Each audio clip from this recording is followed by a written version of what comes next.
मेरे दरवाजे पे कभी भी पुलिस वाले आते थे और मुझे उठा के लेके जाते थे, कभी भी आते थे और मेरे को लेके जाते थे। इमोशंस काम नहीं आते, ये पैसे वालों को इमोशंस नहीं समझ में आते। तो एक प्रेमिका बोल के आज भी मैं वो बोलेंगे मेरे लिए जान दे दो तो मैं जान भी दे सकती हूँ। बेटी बचाओ बेटी पढ़ाओ, अरे आज मैं नहीं लड़ूंगी तो कल को मेरी बेटी क्या सीखेगी?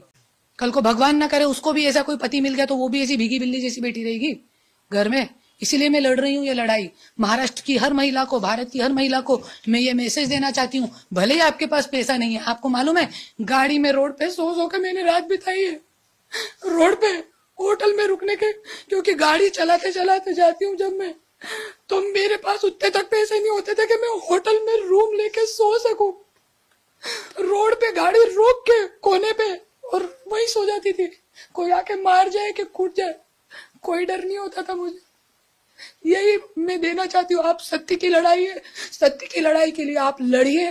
कोई आपको धमकी दे, मारे पीटे, आपके कुछ भी करे आपके लिए, आप लड़ो। लड़ाई ऊपर वाला है न्यायाधीश, सबसे बड़ा न्यायाधीश ईश्वर है जो मेरे साथ था, इसलिए मुझे आज न्याय मिल रहा है। औरंगाबाद कोर्ट में भी मुझे इसीलिए न्याय मिला। देवेंद्र फडणवीस जी का वरद हस्त उनके ऊपर अपोजिशन लीडर के टाइम से है, उसके बाद अजीत दादा तो है ही। तो इतनी बड़ी ताकत जब है उनके पीछे कौन करना है, कौन करेगा? पुलिस वालों के सामने कलेक्टर के केबिन में पत्नी को कोई मारता है, कोई मारेगा?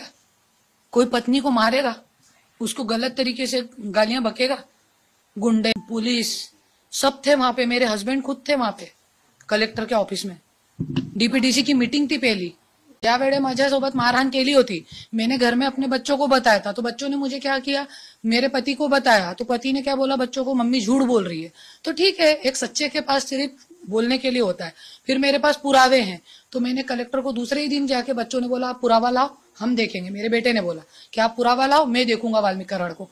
तो मैंने कलेक्टर को निवेदन दिया कि मुझे सीसीटीवी फुटेज दिए जाए, तो मेरे को सीसीटीवी फुटेज आज तक नहीं मिले।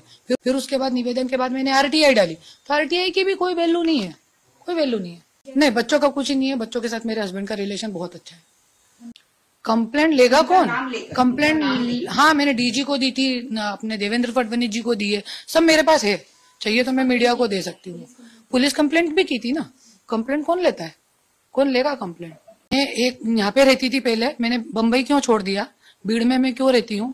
मैं यहाँ पे रहती थी ना, मेरे दरवाजे पे कभी भी पुलिस वाले आते थे, मेरे दरवाजे पे कभी भी पुलिस वाले आते थे और मुझे उठा के लेके जाते थे, कभी भी आते थे और मेरे को लेके जाते थे पुलिस स्टेशन में। ऐसा मेरे साथ चलता था सब, इसलिए मैंने ये भीड़ बम्बई छोड़ दिया, क्योंकि मेरे साथ मेरे बच्चे भी रहते हैं। मैं अपने आप को बचा सकती हूँ, अपने बच्चों को कैसे बचाऊंगी? कल को मेरे बच्चों को भी लेके चले गए तो कोण जिम्मेदार होगा उसका? एकच शिकलेला आहे, लढायला पाहिजे, रडायला नाही पाहिजे, लढायला पाहिजे, पण रडणं येतात मला, क्योंकि खूप काही इमोशन धनंजय मुंडे सोबत जुळलेले माझे।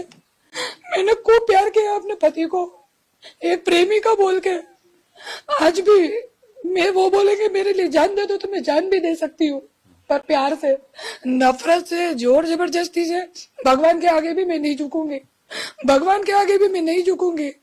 मैं भूखी रह के लड़ रही हूँ, 24 घंटे भूखी रह के लड़ रही हूँ मैं। भीड़ में जाके आप मेरा घर देखिए, इतने छोटे घर में मैंने 2 साल निकाले, वहां पे नाले के पास 4 कुर्सी है मेरे यहाँ, पर ये राजमहल, जैसे सीता जी ने अपना वनवास राजमहल छोड़ के वनवास काटा था, मैंने बोला मैं भी उसी मट्टी की हूँ, मेरे को भी आज इतना आलीशान घर है हमारा, आप देख रहे हैं।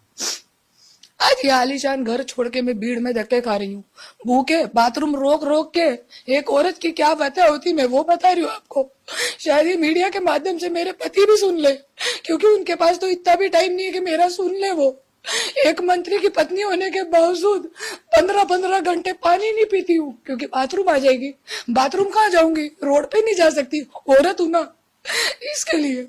इसलिए औरत की बहुत दुर्दशा है। फिर भी मैं यही बोलूंगी, कई जगह प्यार से नहीं काम लिया जाता, इमोशंस काम नहीं आते, ये पैसे वालों को इमोशंस नहीं समझ में आते। तो ठीक है, आप लड़िए। मैं हर महिला को, कई मंत्री है ऐसे जिनकी बीवियां बहुत परेशान है, तो मैं यही बोलूंगी आप लोग लड़िए और लड़िए, आपकी जीत होगी और हुई। मतलब वो होती है जो अपने पति को बचा के रखे बुराइयों से, जो मैंने किया 27 साल। 27 साल मैंने किया, इसलिए आज धनंजय मुंडे मंत्री बने।